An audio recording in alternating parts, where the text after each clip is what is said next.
Assalamualaikum warahmatullahi wabarakatuh. Perkenalkan, nama saya Hilmi Safitri. Saya mahasiswa di Universitas Muhammadiyah Yogyakarta, NIM 202008 Saya dari angkatan 2020. Pada kesempatan kali ini saya ingin membuat sebuah video kesan dan hal apa yang saya dapat ketika menjalani proses Bridging Soft Skills course yang diadakan beberapa hari yang lalu. Kesan itu banyak sekali pengalaman dan ilmu baru yang saya dapatkan dari 3 narasumber ini. Yang pertama Pak Putut sebagai seorang penulis, yang kedua ada Mas Wahyu Agung Prasetyo sebagai sutradara film Tilik, dan yang ketiga ada dua alumni mahasiswa dari Universitas Muhammadiyah yang sekarang bekerja sebagai guru di Thailand.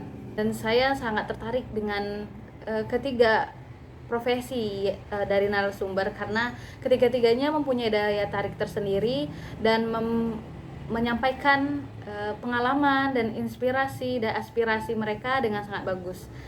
Meskipun Bridging Soft Skills kali ini dilakukan masih secara online, tapi saya dan teman-teman saya tetap mendapati banyak motivasi dan informasi serta pengalaman yang baru yang menjadi patokan kami ketika telah keluar atau menjadi alumni Universitas Muhammadiyah Yogyakarta. Banyak hal baru dan informasi yang baru kami dapat di Bridging Soft Skills kali ini. Salah satunya contoh kata Pak Putut sebagai seorang penulis, artikel atau suatu bacaan itu sangat berpengaruh terhadap pembacanya. Nah, jadi ketika kita ingin menjadi seorang penulis, kita harus bisa membuat sebuah artikel yang bisa memotivasi atau memberikan informasi yang baru dengan tulisan yang tidak rumit, karena tulisan yang rumit itu cenderung tidak banyak pembacanya karena susah untuk dipahami. Dan juga terinspirasi atau ingin menjadi seseorang seperti si A atau si B itu relatif, itu sangat biasa di dunia kreativitas, karena itu sebagai wujud bagaimana seseorang mendapatkan sebuah ide untuk membuat kreativitasnya sendiri. Nah, di mojok.co ini Pak Putut membuat tulisannya atau bahasa digunakan tidak rumit, baik membahas politik atau membahas soal agama atau sosial agar mudah dimengerti oleh banyak kalangan. Dan seperti kata Pak Putut, ketika kita ingin menekuni sesuatu, maka sukai dululah profesi tersebut agar ketika kita ingin melanjutkannya atau mengembangkannya itu tidak terlalu susah karena kita sudah menyukai profesi tersebut. Dan juga jalan itu bagi orang-orang yang optimis. Ketika kita merasa kita tidak optimis atau setengah-setengah, usaha itu cenderung tidak akan berhasil. Yang kedua adalah dari Mas Wahyu Agung Prasetyo. Beliau adalah seorang sutradara film yang terkenal di sekarang ini adalah film Tilik. Dan beliau juga berpesan di UNIF yang bukan tempat khusus untuk menggali bakat kita, itu bukan suatu halangan untuk kita bisa menggapai apa yang kita inginkan di masa depan.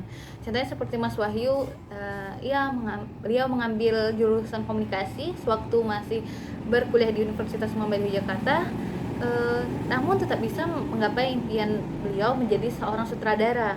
Dan kali ini Mas Wahyu juga memberikan ide atau tips-tips jika seseorang ingin mengembangkan ide kreativitasnya. Yang pertama adalah membangun kerjasama, baik itu secara perorangan atau dalam perusahaan yang besar. Karena untuk menjadi sutradara, kerjasama dengan banyak orang itu sangat penting. Yang kedua adalah cari teman yang satu koneksi. Jika kita sudah bisa menemukan satu teman yang satu tujuan dalam meningkatkan atau mewujudkan kreativitas, itu akan sangat membantu dia dalam rancangan hal tersebut. Yang ketiga, bisa diambil dari pengalaman pribadi, karena banyak juga film-film di Indonesia diangkat dari kisah nyata, dan ini juga sangat memungkinkan untuk bisa diangkat untuk menjadi sebuah kreativitas atau perfilman. Yang terakhir adalah yang lain adalah berkonsep. Tentu saja ketika kita ingin membuat sebuah film atau kreativitas, itu harus terkonsep, tertata rapi agar bisa disusun dengan tertib pula. Yang terakhir adalah pendanaan. Ketika semuanya sudah terkonsep, baru kita bisa mencari pendanaan. Dan saya juga sangat terkesan dengan keinginan Mas Wahyu untuk kedepannya, yakni ingin berkontribusi di hal positif untuk banyak orang, seperti bisa menginspirasi banyak orang dengan sebuah film, dan film industri bisa diterima oleh kalangan masyarakat, karena dengan itu film Indonesia akan bisa lebih maju lagi. Nah, yang terakhir adalah wawancara dengan 2 alumni Universitas Muhammadiyah Jakarta di jurusan Pendidikan Bahasa Inggris yang sekarang bekerja di Thailand sebagai guru. Pada dasarnya dari ketiga wawancara tersebut saya tertarik dengan yang terakhir karena sangat relate dengan tujuan saya di kedepannya, yakni menjadi seorang guru. Dan saya mendapatkan banyak informasi juga seputar ketika kita ingin apa saja yang dipersiapkan ketika kita ingin menjadi seorang guru di luar negeri, contohnya di Thailand. Dan makna dari kreativitas yang saya dapat dari wawancara kali ini adalah seperti pesan Pak Putut, kita tidak bisa memprediksi kreativitas kita sendiri sebelum kita mengusahakan dan mengembangkan kreativitas itu tersebut agar bisa diterima oleh banyak masyarakat dan berpengaruh terhadap banyak orang. Jadi kreativitas itu tidak harus melalui tulisan atau melalui sebuah film, namun bisa kita wujudkan dari sebuah bagaimana cara metode kita mengajar dan akhirnya bisa diterima banyak kalangan masyarakat. Contohnya seperti 2 alumni yang sedang bekerja di Thailand. Mereka mempunyai metode tersendiri yang mana mereka dapatkan di Universitas Muhammadiyah Jakarta ketika magang atau sebuah mata kuliah yang berhubungan dengan tersebut, yang akhirnya memudahkan mereka ketika mengajar. Dan ini sangat berguna kedepannya untuk mahasiswa Universitas Muhammadiyah Jakarta, termasuk saya, dalam merencanakan atau merancang tujuan kedepannya.